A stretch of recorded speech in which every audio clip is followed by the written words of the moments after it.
اوس راځو پې باندې خبرې کوو. پې چې د هرې کلمې سر کې راله ګډه ورسره لیکل کېږي.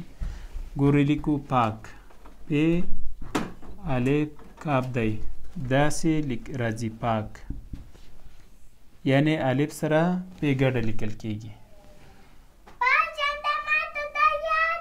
او لکه پېښین ته لیکو پخت، بیا هم پې څنګه کېږي ګډه راځي. که پې ری وي واو وي الف وي بیا هم پروا لیکل کېږي او پې ورې سره ګډ راځي پروا. خو که پې له رې نه وروسته راله بیا څنګه کېږي بېله لیکل کېږي رپ یا رپا. دلته رې چې مخکې سوه پې پسې وروسته سوه بیا پې ترې بېله لیکل کېږي. خو که پې له رې نه مخته وه بیا پې ورسره ګډه راځي. که پل لیکو پې ده لام د څنګه راځي ګډ لیکل کېږي پل ترې جوړیږي. که د پې په ځای ړې ورکو بیا به څه ترې جوړ شي پړ. پړ چې ملامت ته وایي. که پې لام پسې وروسته راسي لام ده پې ده هې ده څه ترې جوړیږي لپه. لپه چې دې ته وایي. یوه لپه غنم، یوه لپه وریجې.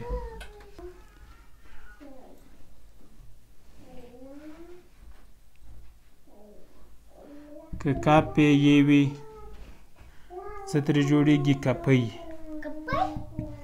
کپۍ څه ته وایي؟ د پیسو بنډل ته پښتو کې وایي. بنډل هم ورته وایي پیسې مه یوه کپۍ پیسې ورسره دي. خو که کاپ لرې کو بیا به څه پاتې سي پۍ. پۍ چې لبنیات عربي کې ورته وایي ډایر انګلیش کې وایي پۍ منظور که شیدې وي تروې وي ماسته وي غوړي وي کوچ وي دا ټول په څه کې راځي پیو کې راځي. زه پښتون یم. زه پښتون یم. ته پښتون یې. خندا پښتنه ده. دوی پښتانه نه دي.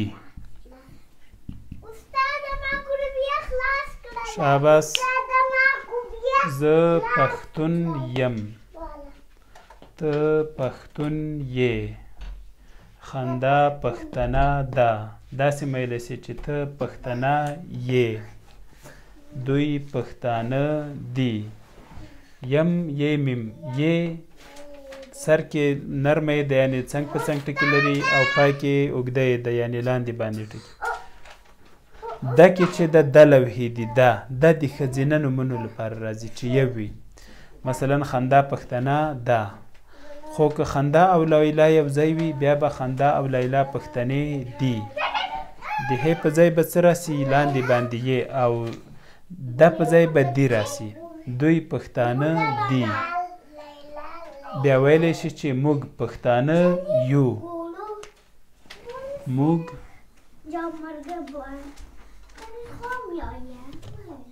پښتانه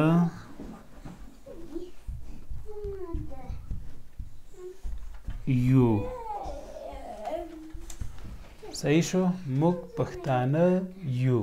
دوی پښتانه دي. خندا پښتنه ده. ته پښتون یې.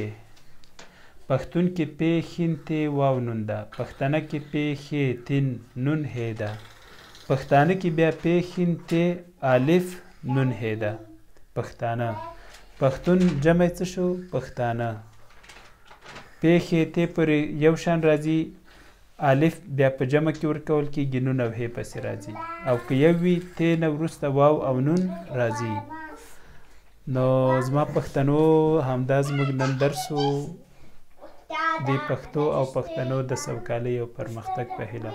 ګرانو ملګرو، پښتو لرنینګ یوټیوب چینل در سره سبسکرایب او زنګوله کړئ. پښتو زده کړه فیسبوک پاڼه هم خوښه کړئ.